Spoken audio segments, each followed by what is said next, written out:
¿Qué tal, mis estimados estudiantes? Saludos a todas y todos.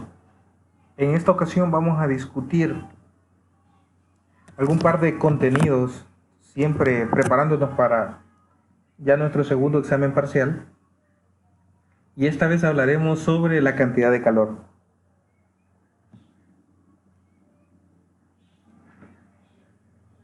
Creo que es un experimento que puede resultar común para cualquiera de nosotros el tomar un objeto a una elevada temperatura y sumergirlo o ponerlo en contacto con otro objeto a una temperatura menor. Por ejemplo, si nosotros tenemos carbones a una alta temperatura, nosotros si introducimos estos carbones en un recipiente con agua fría, resulta intuitivo el entender que después de un tiempo determinado, tanto los carbones como la sustancia que se encuentra dentro de ese recipiente, podría ser agua, se encontrarán en un equilibrio térmico. Eso significa que los carbones que estaban muy calientes se volverán más fríos y el agua que estaba a una temperatura fría se volverá un tanto más caliente. Entonces pareciera que hay algo ahí que se ha compartido. De hecho, en las definiciones antiguas se consideraba que los cuerpos poseían algo que se llamaba calórico y que cuerpos con elevado calórico, con una gran cantidad de calórico, lo compartían con cuerpos con una menor cantidad de calórico, y a partir de eso es que ellos lograban el equilibrio térmico. Esta definición no es del todo cierta. Sin embargo, debemos entender lo siguiente. Primero, existirá una forma de energía a la que nosotros le llamaremos calor, que no es que los objetos sean capaces de almacenar calor. Más bien, el calor es el mecanismo por el cual los cuerpos absorben o entregan energía. Si son los cuerpos que se encuentran, en este caso, a elevada temperatura respecto al otro, es decir, los carbones, los que se encontraban muy calientes, los que ceden calor hacia el agua fría, y es el agua fría la que lo gana. Entonces, vamos teniendo una idea de que existe una dirección de flujo de calor que es de los cuerpos de alta temperatura hacia los cuerpos a menor temperatura. El calor, como dijimos, que es una unidad de energía, tenemos que definirlo en función de la evidencia que nosotros estamos presentando, que es el cambio de temperatura de los cuerpos, que como vimos en la clase anterior, donde hablamos de escalas de temperatura y la ley de enfriamiento de Newton, cuando hablamos de escalas de temperatura, pues vimos que había algo que se llamaba temperatura, que era una propiedad de los cuerpos que se podía medir a través de la calibración de la propiedad termométrica de un aparato al que nosotros le llamamos termómetro. Entonces, vamos a definir el concepto de calor como, o de caloría, como la cantidad de energía que se requiere para elevar la temperatura de 1 gramo de agua en 1 grado Celsius. Esto no es completamente cierto, porque aquí faltan algún par de condiciones que se deben restringir. Por ejemplo, decir que si una caloría es la cantidad de calor que se requiere para elevar la temperatura de 1 gramo de agua en 1 grado Celsius, de 15.5 a 16.5 grados, y tiene que estar a una presión atmosférica estándar y tiene que ser agua pura. ¿Por qué es importante? Porque en la ley de enfriamiento de Newton, y si nosotros le invertimos ahí el signo de la temperatura del cuerpo que estaba mayor, vemos que sería alguna forma inversa, como la ley de calentamiento. Vemos que tiene una forma exponencial. Eso significa que no se comporta como una línea recta. Por lo tanto, una caloría o la cantidad de energía para elevar un cuerpo de 14.5 a 15.5 no es la misma cantidad de energía que se necesita para elevarlo de 18 a 19, de 25 a 27, de cualquier cantidad de valores. No vamos a contar con la misma cantidad de energía que se necesita, porque tiene un comportamiento diferente a un comportamiento lineal a curva. Por eso es que tiene que definirse esa restricción de 14.5 a 15.5. Ojo con eso, por favor. Por lo tanto, si una caloría, aunque nosotros nuestros problemas lo manejaremos de forma general, como decía, entonces serían 10 calorías de calor lo que elevaría la temperatura de 10 gramos de agua en 10 grados Celsius.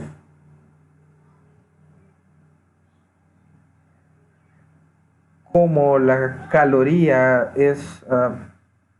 resulta un valor de medición de calor que es muy pequeño y hay que ser muy sensible para ello, para ser un poco más común, nosotros utilizamos el concepto de la kilocaloría, que es la cantidad de calor o de energía que se requiere para elevar la temperatura de 1 kilogramo de agua en 1 grado Celsius. Entonces, 10 kilocalorías elevarían la temperatura de 10 kilogramos de agua en 10 grados Celsius. Como no únicamente trabajamos en el sistema internacional, no les había mencionado, las unidades caloría y kilocaloría tienen su equivalencia en joules, es decir, el sistema internacional, pero también hay otra unidad térmica que es de muy común uso, que es la unidad térmica británica, British Thermal Unit, que es el que nosotros le llamamos BTU. Y de hecho el BTU está definido, así como se define sobre un volumen de alguna sustancia el incremento de temperatura. Ahora nosotros decimos que un BTU es la cantidad de calor o de energía necesaria para elevar la temperatura de 1 libra de agua en 1 grado Fahrenheit. Entonces, solo continuando como ejemplo, 10 BTU de calor elevarían la temperatura de 10 libras de agua en 10 grados Fahrenheit. De hecho, cuando nosotros hacemos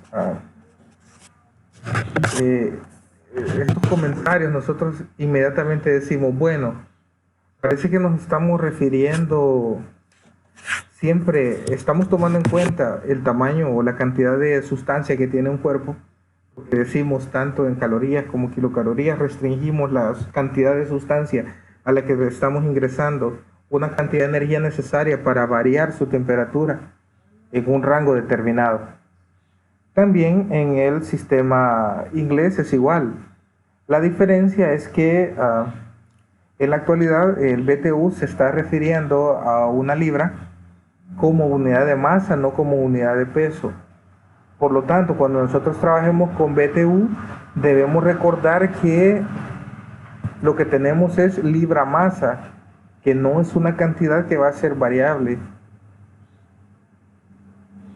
Es decir, que va a depender de la gravedad. Por eso es que no nos parece utilizar o no es comúnmente utilizado el BTU. Entonces, ¿en qué unidades se mide el calor? Como dijimos, al final de cuentas es una cantidad de energía, y como es una cantidad de energía, debe tener su equivalencia en joule. Y de hecho, cualquier cantidad de energía que nosotros nos la den, ya sea en BTU, en calorías, en kilocalorías, en calorías alimenticias, que ya les queda como tarea que lo busquen, nosotros vamos a tener cualquier forma de equivalencia de él a joules, que es la que nosotros preferimos. Y vamos a utilizar que una caloría es igual a 4.186 joules, o una kilocaloría es 4.186 joules. En BTU nosotros tenemos que un BTU equivale a 252 calorías y que un BTU pues equivale a 1055 joules. Si nosotros queremos la equivalencia de BTU a joules, si nosotros queremos saber las equivalencias de BTU a calorías. Entonces nos ponemos a pensar en lo siguiente. Eso significa que si nosotros tenemos una determinada cantidad de calor y la suministramos a cuerpos que son del mismo tipo de sustancia, pero tienen cantidades, es decir, masas diferentes, como en el ejemplo nosotros tenemos por acá un cuerpo que tiene 600 gramos y otro cuerpo de 200 gramos, y nosotros le agregamos una cierta cantidad de calor, tal que el cuerpo de 600 gramos luego se convierte en un cuerpo a 22 grados Celsius, estaba en 20 el punto de partida, y el cuerpo que es de 200 gramos, que estaba a 20 grados Celsius, después del mismo tiempo, o sea, después de la misma exposición a la fuente caliente, la misma cantidad de energía, ahora va a incrementar su temperatura a 30 grados Celsius. Entonces nosotros vemos que el calor va a tener un efecto directo sobre los cuerpos, que es el incremento de la temperatura. Pero este incremento de la temperatura no va a depender únicamente del tipo de cuerpo que estemos hablando, que ya nos vamos adelantando, que va a ser importante, sino que depende también de la cantidad de materia que nosotros estemos hablando. Entonces, la variación en la temperatura que experimentan los cuerpos, pues parece ser que a mayor masa, menor es la variación de temperatura que experimenta. Parece que es una relación de proporcionalidad inversa, ¿verdad? Entonces, bueno, nosotros vamos ya teniendo esa idea. La cantidad de calor tiene una relación de proporcionalidad inversa con el incremento de temperatura. Ahora, los cuerpos tienen algo a lo que nosotros lo definiremos como capacidad calorífica. Vamos a decir que la capacidad calorífica de una sustancia es el calor que se requiere para elevar la temperatura de ese cuerpo 1 grado determinado. Es decir, así como nosotros teníamos la definición de caloría, ahora vamos a decir, bueno, no vamos a hablar de caloría, vamos a hablar de capacidad calorífica. Y va a ser la cantidad de calorías, puede ser así, que yo tenga que suministrarle a un cuerpo para que este cuerpo incremente su temperatura a 1 grado Celsius. Entonces, bueno, por ejemplo, si nosotros tenemos un tenemos plomo, y nosotros queremos llevar ese plomo hasta los 100 grados Celsius, por ejemplo, partiendo de una temperatura ambiental, puede ser una cantidad de plomo, una cierta masa, se puede tardar 37 segundos. Por otro lado, si nosotros lo que tenemos es vidrio y queremos llevarlo desde la misma temperatura, es decir, todos estos cuerpos, plomo, vidrio, aluminio, cobre, hierro, partamos de que son la misma cantidad de masa, aunque obviamente sus volúmenes van a ser diferentes porque su densidad es diferente. Entonces cada una de estas masas se le va a suministrar calor, y para llegar desde una temperatura determinada hasta los 100 grados Celsius, el plomo se tarda 37 segundos, el vidrio se tarda 52 segundos, el aluminio 60, el cobre 83 y el hierro se tarda 90 segundos. Entonces parece ser que los cuerpos parece que tienen alguna especie de resistencia, podríamos llamarlo así, al incremento de su temperatura. Y parece que los cuerpos que tienen una menor resistencia a incrementar su temperatura son el hierro, el cobre, luego el aluminio, el vidrio y el plomo. Es decir, que el plomo es como más susceptible a incrementos de temperatura. Entonces, ¿qué es lo que vamos a decir nosotros? Bueno, si tenemos capacidades caloríficas con base en el tiempo para calentar de un 0 o de un valor de equilibrio a 100, decimos cuál de esos cuerpos tiene una mayor capacidad calorífica.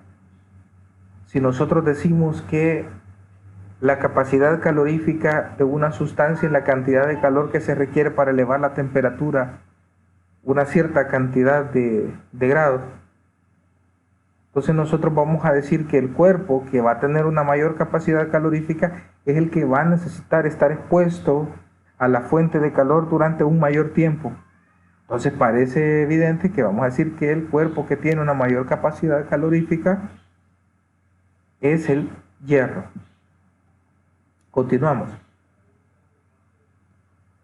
Ahora, supongamos que cada uno de estos cuerpos a 100 grados Celsius nosotros lo colocamos sobre un bloque de parafina. La parafina es una sustancia que se utiliza como base para la elaboración de velas. Entonces, si nosotros ponemos cada uno de esos cuerpos ahora a 100 grados Celsius, vamos a ver que aquí tenemos como dos cuerpos, es decir, que aquí se ha deslizado hacia abajo, el plomo se introduce un poco en la parafina derritiéndola, el vidrio la derrite, un poco más, el aluminio pues se la derrite un poco más aún, el cobre antes de enfriarse es capaz de derretirla por completo y se cae, al igual que el hierro. Entonces parece ser que los cuerpos que tienen una mayor capacidad calorífica son capaces de ceder una mayor cantidad de calor. Eso parece ser también porque el plomo lo que hace es que cede su calor, pues obviamente por equilibrio térmico tiene que llegar a un punto en el que esté en contacto, en equilibrio térmico con la parafina, y empieza a ceder calor hacia la parafina, de modo que la parafina se va derritiendo, pero cuando el plomo y la parafina llegan a estar en equilibrio térmico, no ha derretido lo suficiente como para que el trozo de plomo sea disparado hacia abajo. En cambio, a partir del aluminio, el cobre y el hierro, sí es suficiente la cantidad de energía que estos son capaces de ceder a la parafina como para derretirla ahí, que se pueda caer las bolas de cobre y las bolas de hierro. Eso significa también que pues parece que tienen una mayor facilidad de ceder calor. Entonces, en vista de esta evidencia, nosotros vamos a definir algo que se va a llamar capacidad calorífica específica. Y con la capacidad calorífica específica vamos a intentar prescindir de la cantidad de sustancia de la que nosotros estamos hablando. Y vamos a decir que la capacidad calorífica específica de un material es la cantidad necesaria para elevar la temperatura de una unidad de masa en un grado. Entonces, como habíamos dicho que nosotros decíamos que teníamos una capacidad calorífica que iba a ser directamente proporcional a la cantidad de calor e inversamente proporcional a la cantidad de masa. Entonces este delta T que nosotros tenemos acá, aunque parece que fuera tiempo, no es tiempo. Este delta T es un delta de temperatura. Entonces a partir de esto nosotros podemos despejar Q, que es la cantidad de calor, y decir que Q va a ser igual al producto de M, que es la masa, por C, que es la capacidad calorífica específica, que son valores teóricos y que se pueden demostrar prácticamente, que definen cada uno de los cuerpos por un delta de temperatura. Esto va a ser un TF, temperatura final, menos TI, temperatura inicial. Por ejemplo, la capacidad calorífica específica del agua es una caloría por grado, por grado Celsius por gramo. Y la del cobre, por otro lado, es pues muchísimo menor. Eso significa que, bueno, en principio la cantidad de energía que yo necesitaría para incrementar un gramo de cobre su temperatura, pues sería muchísimo menor que la cantidad de energía que necesitaría para incrementar un gramo de agua.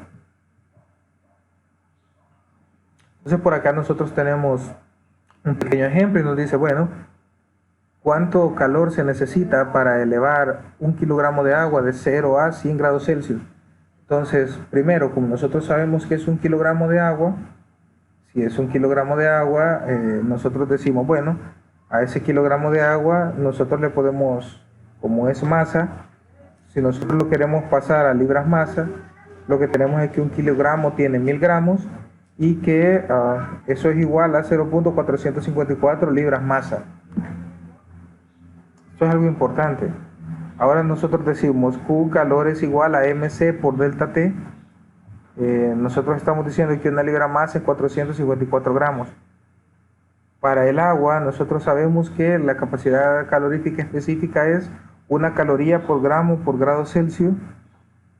Y bueno, nosotros lo que hacemos nada más es entender lo siguiente. Vamos a sustituir en esta expresión y lo que vamos a obtener es que van a ser 10.000 calorías o 10 kilocalorías. Si lo queremos obtener en BTU también es posible, o en joules. Entonces, ¿cómo resolvemos los problemas de termodinámica? Estos problemas que involucran la ecuación de transferencia de calor. Lo que hacemos es, primero, leemos el problema cuidadosamente, hacemos un bosquejo muy burdo, como por ejemplo el dibujo que estaba al principio, en el cual estaban los carbones calientes, estaba la cantidad de sustancia, o como acá que nosotros podríamos haber dibujado alguna especie de recipiente y algún mecherito. Entonces básicamente es eso. Luego hacemos una lista de las cantidades dadas, luego nosotros escribimos qué es lo que queremos encontrar y nosotros recordamos cuáles son las ecuaciones aplicables, como por ejemplo, en este caso la única que estamos viendo es la ecuación de transferencia de calor. Y bueno, determinamos lo que nos están pidiendo. Por ejemplo, si nos piden que nosotros tenemos una taza de cobre de 500 gramos y que esta taza de cobre de 500 gramos es llenada con 200 gramos de café. ¿Cuánto calor se requiere para calentar la taza y que la taza y el café que estaban a 20 y a 96 grados Celsius respectivamente? Entonces, ¿qué es lo que hacemos nosotros? Es decir, nosotros, solo repito acá, tenemos una taza de 500 gramos que hemos llenado con 200 gramos de café. Luego nosotros,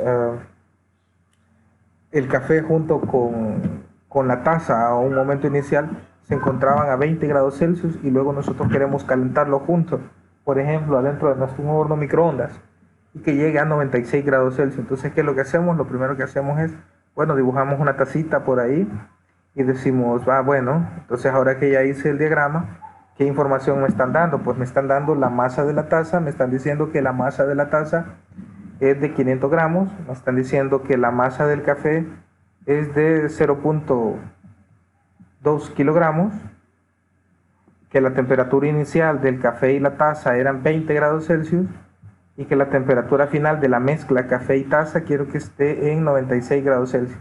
Entonces, ahora que yo ya identifiqué qué es lo que tengo, qué es lo que estoy buscando. Número 3, lo que estamos buscando es que la temperatura del conjunto taza y café esté a 96 grados Celsius. Entonces, lo que hacemos es lo siguiente. La ecuación que yo conozco ahorita es la ecuación de transferencia de calor, que es que Q es igual a mc delta T. Como esa es la que conozco, entonces ahora, bueno, decimos, ¿qué cantidad de calor total es la que se requiere para elevar la temperatura de la taza y el agua? ¿Qué es lo que entendemos nosotros? Bueno, que va a haber una cantidad de calor que se va a suministrar al sistema. El sistema, ya que está compuesto de dos elementos, sé que voy a suministrar una cantidad de calor a una de las masas, a la que yo le estoy llamando, como nosotros vimos acá, M sub M es la masa de la taza y M sub W que es la taza del café. Al contrario, ¿verdad?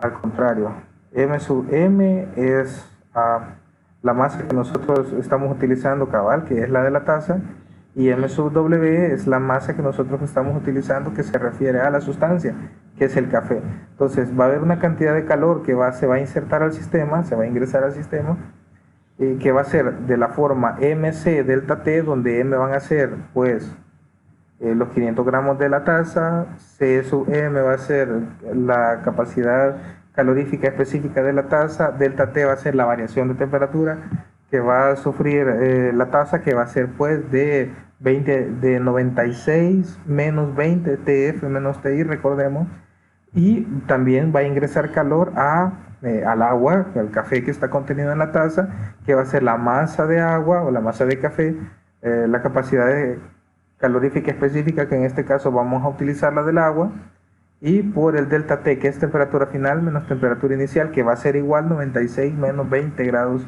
Celsius. De modo que ahora, si nosotros despejamos sustituimos cada uno de esos datos, yo ya sé que el delta T, como dije, era 96 menos 20, me va a dar 76 grados Celsius. Entonces el calor total va a ser igual a 0.20 por C por el delta T, que es 76, para una de las sustancias, en este caso para el agua, para la taza también, y vamos a sumar ambos calores. Ahora que sumamos ambos calores, el calor total, que van a ser estos 78.4 kilojoules, es la cantidad de energía que nosotros hemos suministrado al sistema para que experimente ese incremento de temperatura. Ahora, las unidades que nosotros estemos utilizando deben ser consistentes con cada uno de las demás unidades que nosotros estemos utilizando. Generalmente, lo que va a guiar en qué unidades vamos a trabajar nuestro sistema va a ser la capacidad calorífica específica. Por ejemplo, en el caso que yo esté aplicando esta expresión de transferencia de calor para un volumen de agua, ya que la capacidad calorífica específica del agua se encuentra en joules por kilogramo por grado Celsius, significa que, bueno, el calor lo voy a tener que expresar en joules, en la cantidad de energía. La masa, cada una de las masas que yo utilice en las expresiones matemáticas van a tener que estar medidas en kilogramos, y cada uno de los valores de temperatura que yo utilice van a estar medidos en grados Celsius. Por el contrario, si estoy utilizando esta unidad que es calorías por gramo por grado Celsius, tengo que ser precavido en que el Q, el calor, yo lo voy a utilizar o lo voy a obtener siempre en calorías. Voy a utilizar cada uno de los valores de masa en gramos y voy a utilizar cada uno de los valores de temperatura en grados Celsius. Tengo que tener ese cuidado cuando yo estoy utilizando estas expresiones. Entonces ahora nosotros vamos a entender otra cosa, vamos a hablar de conservación de la energía.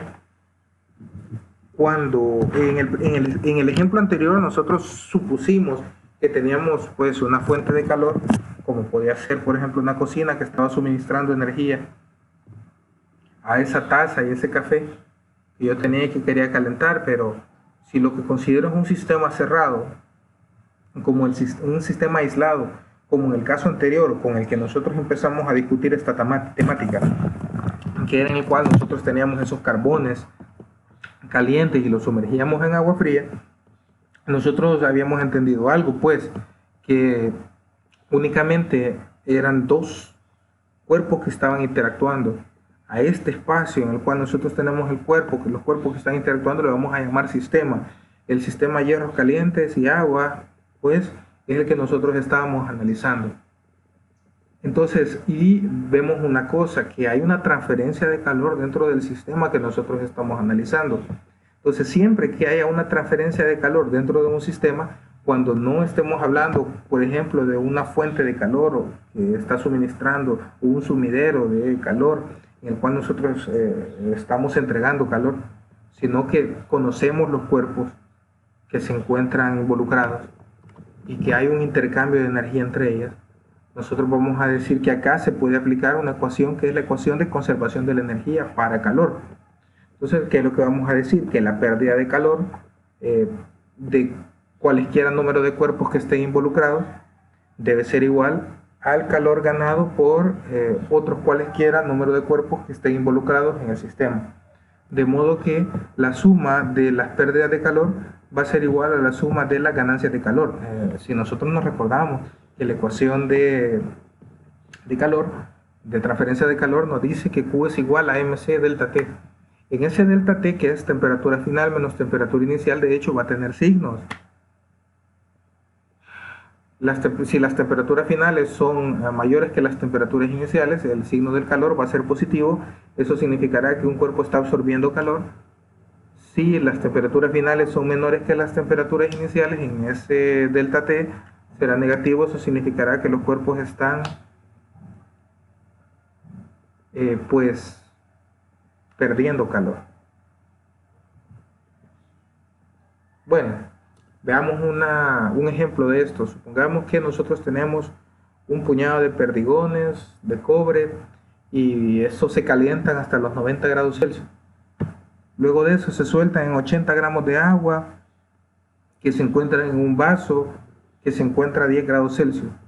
Y entonces la temperatura a la que llega la mezcla después de un tiempo y de agitarla un poco es de 18 grados Celsius. Entonces, ¿cuál es la pregunta? ¿Cuál fue la masa de cobre que yo suministré, que yo arrojé dentro de ese vaso de agua para que la temperatura de la mezcla sea de 18 grados Celsius? Entonces, ¿qué es lo que hacemos? Primero identificamos las dos capacidades caloríficas específicas que necesitamos, que es la capacidad calorífica específica del agua, que es 4186 joules por kilogramo por grado Celsius en estas unidades. E identificamos la otra, que va a ser la de los perdigones, va a ser la del cobre. Nosotros decimos que la del cobre es pues 390 joules por kilogramo por grado Celsius. Sé que la masa de agua son 80 gramos, sé que la temperatura a la que se encontraba el agua eran 10 grados Celsius y sé que la temperatura a la que se encontraba inicialmente el cobre era de 90 grados Celsius. Entonces vamos a aplicar esa expresión. La expresión me dice que la pérdida de calor es igual a la ganancia de calor, es decir, quien perdió calor, que obviamente van a ser los perdigones porque se enfriaron. Entonces nosotros decimos la masa de los perdigones por la capacidad calorífica específica de los perdigones va a ser igual a temperatura final menos temperatura inicial, y eso va a ser igual a la masa de agua por la capacidad calorífica específica del agua por la temperatura final 18 menos la temperatura inicial 10 grados Celsius. Yo quiero que aquí noten algo, que es que cuando yo estoy utilizando esta ecuación de equilibrio térmico, transferencia de calor, ya no estoy utilizando TF menos TI, sino que estoy utilizando temperatura alta menos temperatura baja en la cantidad de calores perdidos y temperatura alta menos temperatura baja en la cantidad de calores ganados. ¿Por qué hay que hacer esto? Porque si no, acá nos saldría un signo menos y eso pues no sería consistente con las expresiones que nosotros estamos utilizando. Bueno, ya acá yo conozco las diferencias de temperatura, conozco de este lado la masa, conozco la capacidad calorífica específica de este lado, conozco la capacidad calorífica específica del cobre, más no la masa. Estamos a un pasito solo de despejar. Y si nosotros despejamos esa expresión, pueden revisarlo acá con calma, ya sustituyendo cada uno de los valores matemáticos. Determinamos que, bueno, que la masa de cobre que se suministró era 95.4 gramos. Es este valor que nosotros llegamos acá. Ahora, sucede otra cosa además.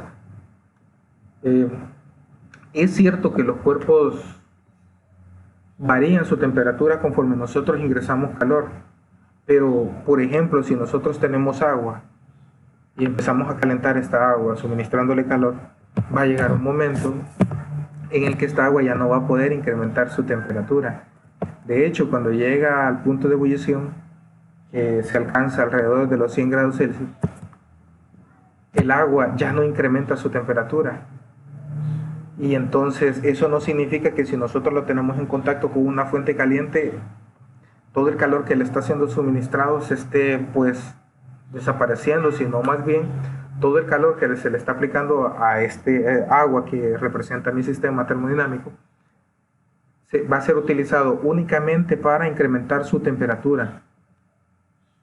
No es cierto, sino que va a ser utilizado para que realice su cambio de fase, es decir, que pensando siempre en el agua, nosotros tenemos agua en forma líquida y luego nosotros pues empezamos a ingresar energía hasta que llega a los 100 grados Celsius.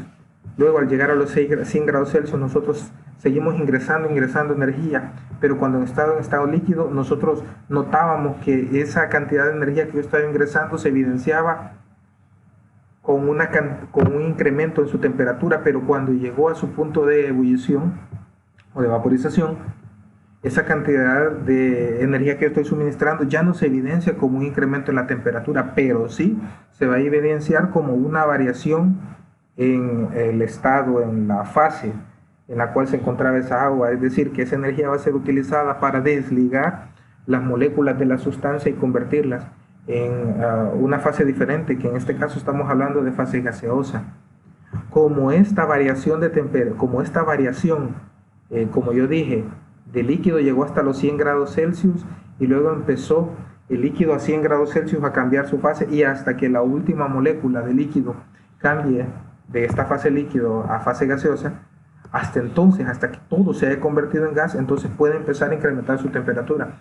En todo este ejemplo que yo les he planteado, es evidente que he mencionado y he sido bien enfático en que no han habido variaciones de temperatura mientras está sucediendo este cambio de fase. Es decir, que los cambios de fase son isotermas, es decir, son isotérmicos, es siempre a la misma temperatura. Y eso, bueno, entonces, ¿cómo mido la cantidad de calor que he suministrado? Lo que estaba diciendo, que antes la cantidad de calor, nosotros cuando no estoy en un cambio de fase, lo puedo asociar con una variación de la temperatura, pero en este caso no lo puedo asociar con eso. De hecho, en este caso la cantidad de calor necesaria para cambiar la fase de un sistema, por ejemplo, de estado sólido a estado líquido, o de estado líquido a estado gaseoso, va a ser pues obviamente directamente proporcional a la cantidad de líquido que esté pasando a estado gaseoso o de sólido que esté pasando a estado líquido, es decir, AM, y del tipo de sustancia que yo estoy utilizando y del tipo de cambio de fase que yo esté haciendo. Por ejemplo, para el agua, si nosotros tenemos agua en estado sólido y la queremos pasar a estado líquido, esto vamos a utilizar algo que se llama calor latente, que es este L sub F, y este va a ser propio para el paso de la fusión, es decir, de sólido a líquido. Tenemos también que si lo queremos pasar luego de líquido a gaseoso, va a ser igual la cantidad de calor que se necesita a M y a L sub B, que es el calor latente de vaporización. Para los procesos inversos, es decir, en el que estoy pasando de fase gaseosa a fase líquida, siempre voy a utilizar el calor latente de vaporización, y cuando estoy pasando de estado líquido a estado sólido, siempre voy a utilizar el calor latente de fusión. Espero que me hayan entendido, está un poco enredado, pero lo cierto es que esto es algo importante porque los cambios de fase es algo normal que se realiza. Entonces, como nosotros dijimos, los calores latentes de una sustancia es la cantidad de calor por unidad de masa, si nosotros lo despejamos, que se requiere para cambiar la fase de una sustancia, ya sea de fase sólida, fase líquida, y para el agua tiene un valor así como que es característico, así como nosotros teníamos las capacidades caloríficas específicas, también tenemos los calores latentes de fusión que van a ser específicos para cada sustancia, así como los calores latentes de vaporización. En el caso del agua, el calor latente de fusión, como dije, es 80 calorías por gramo y el calor latente de vaporización es de 540 calorías por gramo. Por eso es que conocer el calor latente es importante saber qué tipo de cambio de fase yo estoy especificando. Entonces se nos hace una pregunta: ¿cuál es la cantidad de calor que yo requiero para fundir una sustancia a su temperatura de fusión?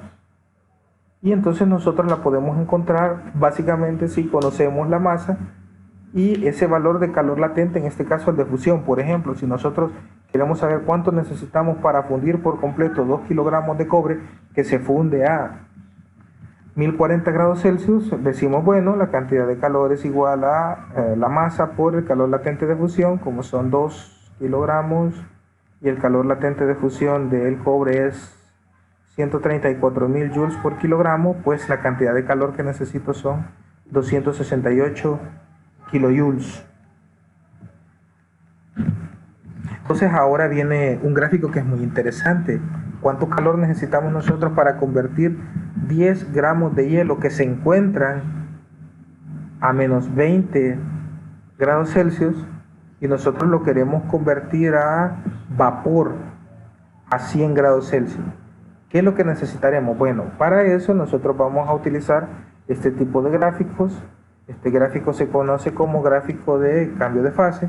Entonces nosotros sabemos, bueno, que aquí se encontraba, entonces, ¿qué es lo que vamos a tener en este gráfico? Vamos a tener en el eje de los X vamos a tener calor y en el eje de la Y vamos a tener temperatura, y lo vamos a analizar de esta forma. Nosotros partimos de menos 20 grados Celsius, nosotros decimos acá que esto es hielo. ¿Y qué es lo que va a pasar? Pues mi sistema, conforme yo esté ingresando energía, va a empezar a incrementar su temperatura hasta que llegue a los 100 grados Celsius, a los 0 grados Celsius. Una vez que llegó a los 0 grados Celsius, yo voy a seguir ingresando calor, por eso es que sigo avanzando en el eje de las X, pero va a ser pues isotérmico, es decir, ya no voy a incrementar la temperatura del sistema. Aquí estoy haciendo un cambio de fase sólida a fase líquida. Una vez haya suministrado toda la energía necesaria para realizar el cambio de fase, ahora sí puedo seguir agregando calor, que es lo que tengo que acá en el eje de las X, y voy a poder incrementar su temperatura. Aquí ya me encuentro en otra fase, aquí ya es fase líquida, hasta que llegue a los 100 grados Celsius. Una vez que llegue a los 100 grados Celsius, ya estoy en el punto de vaporización, y ahora puedo seguir incrementando la cantidad de calor que estoy suministrando, más no la temperatura, porque toda la energía que yo necesité es para realizar el cambio de fase. ¿Cuánta voy a necesitar para convertir hasta el último gramo de agua en vapor? Pues M por LB, masa por calor latente de vaporización, que es este dato el que voy a utilizar. Y entonces cuando llegue acá al final de esta curva que está marcado en sólido, ya el último gramo de agua líquida se ha convertido en gas, y a partir de eso pues puede empezar a incrementar su temperatura nuevamente. Entonces estos gráficos son bien importantes que nosotros nos analicemos, porque a partir de eso me va dando información y puedo ir viendo cuáles son los datos que voy a utilizar.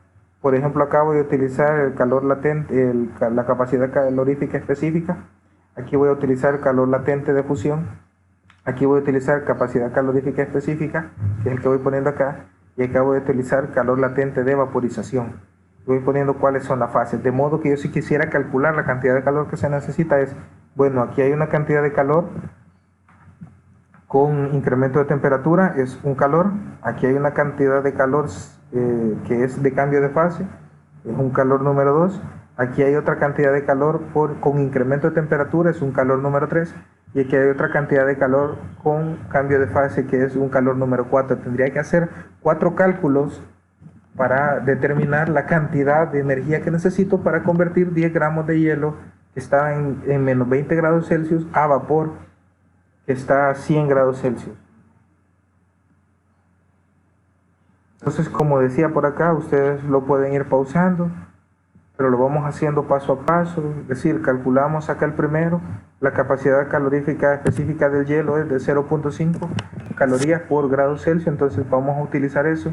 Y las diferencias de temperatura, que va a ser TF, que va a ser 0 grados Celsius menos 20, que es TI. Y bueno, por acá nosotros vemos que en el primer paso se calculan 100 calorías. En el segundo paso, estamos hablando de fundir ese hielo y convertirlo en agua. Ahí vamos a utilizar la ecuación de calor, transferencia de calor para cambio de fase, que es Q es igual a M por L. El L que estoy utilizando es L de fusión.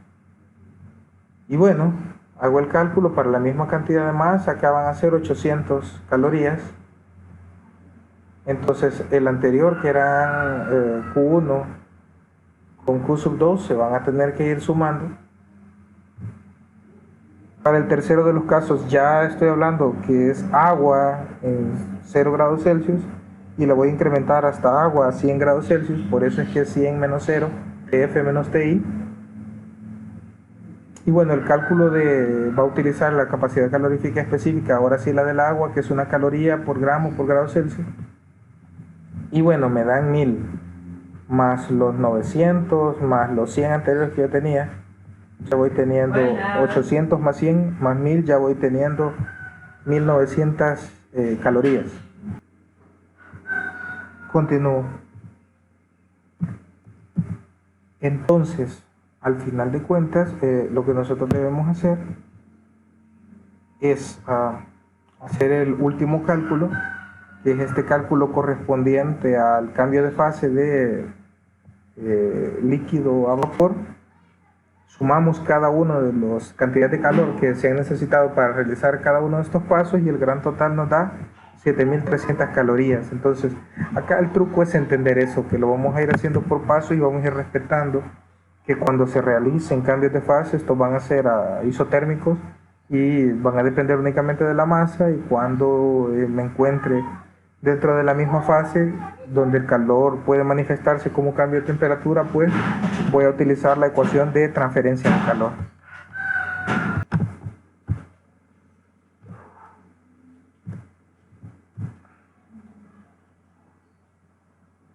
En resumen, básicamente las ecuaciones que nosotros vamos a utilizar para esta primera parte es que la definición de capacidad calorífica específica, que es la que me permite entender la ecuación de transferencia de calor, pues la ecuación de conservación de la energía, de conservación del calor, es decir, calor perdido menos calores ganados, y bueno, la expresión que me define a mí el flujo de calor cuando yo estoy realizando un cambio de fase de una sustancia.